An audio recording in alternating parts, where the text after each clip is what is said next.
शिमला में ministry of MSME द्वारा आयोजित जीआई महोत्सव को देखकर एक जरूरी सवाल मन में आता है, क्या लोगों को जीआई की असली इंपॉर्टेंस सच में मालूम है? जीआई यानी जियोग्राफिकल इंडिकेशन। सरल भाषा में कहें तो जीआई ऐसा सर्टिफिकेशन है जो उन प्रोडक्ट्स को दिया जाता है जिनकी क्वालिटी, रेपुटेशन या खासियत किसी एक खास जियोग्राफी से जुड़ी होती है।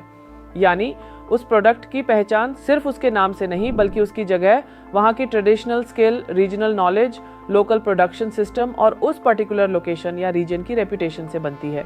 इसीलिए हिमालयन रीजन में यह जीआई प्रोटेक्शन और भी जरूरी हो जाता है, क्योंकि कुछ कॉन्टेक्स्ट में जीआई का मतलब सिर्फ ओरिजिन बताना नहीं है बल्कि रीजन स्पेसिफिक एक्सेलेंस को प्रोटेक्ट करना है। जैसे चंबा रुमाल, Kangra miniature paintings, Kangra T, Kinnauri shawl और कुल्लू शॉल जो वर्ल्ड लीडर्स के लिए G20 गिफ्ट्स के रूप में सिलेक्टेड थे। यही वजह है कि जीआई प्रोडक्ट्स की वैल्यू सामान्य प्रोडक्ट्स से कहीं ऊपर जानी चाहिए, लेकिन आमतौर पर इसका उल्टा ही देखने को मिलता है। और यही कारण है कि जीआई को हमारी अटेंशन की जरूरत है, क्योंकि हिमालय के बहुत सारे प्रोडक्ट्स जो असल में यहीं के हैं, जिनमें लोकल कम्युनिटीज की स्किल है, ट्रेडिशनल प्रोसेसेस हैं और एक डिस्टिंक्ट रीजनल आइडेंटिटी है, उनके पास आज भी जीआई नहीं है।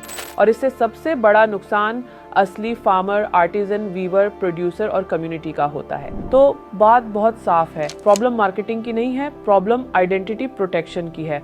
इसीलिए आने वाले वीडियोस में हम जीआई ऑफ हिमालयस पर इन्वेस्टिगेटिव रिसर्च सामने लाएंगे, जिससे हम समझेंगे कि हिमाचल के कौन से प्रोडक्ट्स पहले से जीआई हैं, कौन से प्रोडक्ट्स स्ट्रॉन्ग जीआई कैंडिडेट्स हो सकते हैं, किस रीजन की क्या डिस्टिंक्ट आइडेंटिटी है और कैसे GI protection local economy, authenticity और लॉन्ग टर्म वैल्यू को मजबूत बना सकती है। अगर आप भी ऐसे प्रोडक्ट्स के बारे में जानते हैं तो हमें कमेंट्स में बताएं और शेयर कीजिए, क्योंकि हिमालयन प्रोडक्ट्स को सिर्फ विजिबिलिटी नहीं, आइडेंटिटी प्रोटेक्शन और अवेयरनेस चाहिए।